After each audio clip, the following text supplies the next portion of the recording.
your greatest pursuit is the Lord, everything else is secondary. And if it's not, you'll be influenced by the wrong things, and you'll never have the sustainability that God has entrusted you to have. The beauty about God is he's so relational. I marvel at how involved in our lives that he is and chooses to be and desires to be.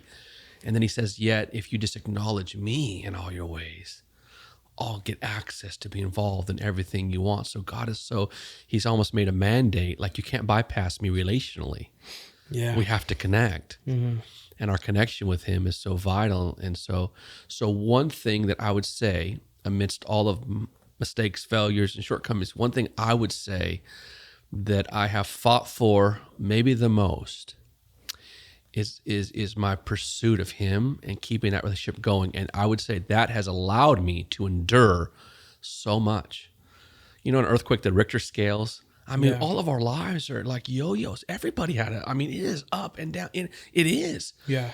But that is a place. And then you look at just Jesus's life, Luke 5:16, he had a custom, he had a habit. You know, one thing, basically daily I drink coffee, and we all have things about our lives that we do. Yeah. It says that Jesus often withdrew, he disconnected to go pray to a wilderness to pray to the Father. We could say the Lord Jesus himself, 100% God, 100% man, his key to success was he knew how to unplug from this world. Withdraw. So I can't endure if I don't withdraw. I can't be sustained. I can't be built to last because I work from the inside out. I have to have a secret place to my life, an inner working of God, a development on the inside. So I have to be bigger on the inside, stronger on the inside than what's on the outside. And that takes work and time. So I'd just say, let God build you from the inside out. And again, I want to get to it, but it's a long, like if you want something fast food or short with God, this is not the walk for you. Because if you want quick results with Jesus, it's not. He's about relationship. He's about let's walk, not run. Let's take the long walk into eternity, right? God's not, I used to think he's in such a rush. I used to think it's overnight. I used to think this message is going to change Riverside County. And I was sadly mistaken because I didn't enjoy it. God's in the long haul. Yeah. Your marriage, it's raising everything about life. Think about it. Plants and everything about God is seed, time harvest. Harvest. I mean, look what and I'm so proud of you. And we got a sphere of people like yourselves in our church. Just had a huge highlight of a young man, best friends with you, grew up in nearly, one of our family members in a sense, just got engaged and they did a proposal after church. But it was just like, that's been years and years and years of development, watching that grow and develop. So I just, to encourage the people too, like take heart. You can go to McDonald's and get your fast food. We can order coffee. We do everything online. You can order food at a Target. You can order groceries at Target and pick them up. You can have stuff delivered.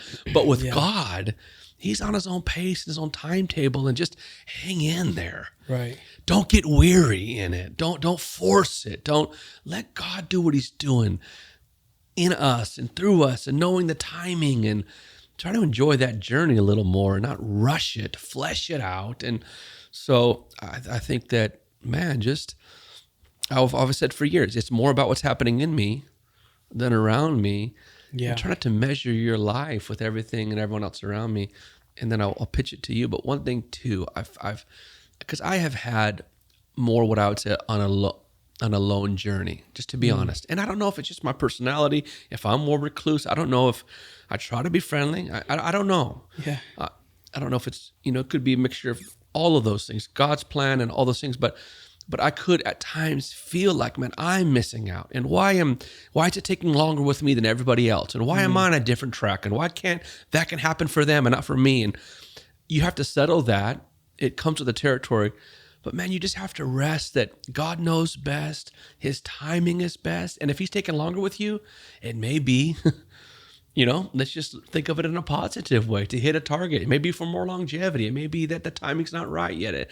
So there's all different things like that. So just settle in if you're still single, or if you haven't had kids yet and everyone else has kids, whatever the pace you're in, God knows.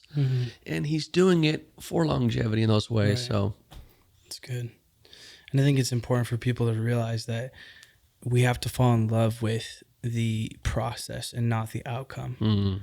Because if your love and if your delight comes from the outcome, what happens when the outcome isn't what you wanted?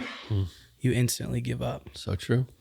It's not about what God does through your life. It's about that relationship with God. Because like you're saying, why are my friends, why do they have all this stuff? And we're striving just as hard, and it doesn't seem to, our outcome doesn't necessarily seem to measure up to this person's outcome. And we can easily become discouraged. But we have to realize that the joy and the treasure isn't in what God does for us or with us. It's that we get to know him.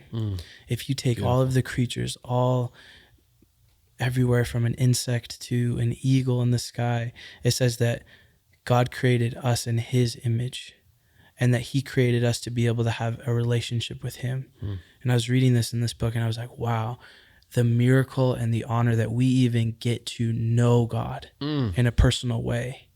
Far beyond anything else. He could have selected any creature, he could have selected anything, but he chose to allow us to have a relationship with him. And I think that from his standpoint, from God's standpoint, that is the prize, to know him. That's it. Anything else is a bonus. Yeah, that is the reward. That is the pinnacle. You have in your song, it's my phrase. You wrote that song years ago, with your band and stuff. I also why, but it's become part of my phrase. I almost say it daily. Life with you is nothing short of paradise. It's the best. It's the pinnacle. Yeah, it is. It's the reward. I think of even in Amos, the prophet. I was fascinated with the book of Amos years ago, and he says in there constantly, "Seek me and live." Seek me and live. So life is found in my pursuit of him, and it's true. Like if you have Jesus, you're the richest, most blessed person on planet Earth. Yeah. And he has to, here, one more thing, he has to become enough.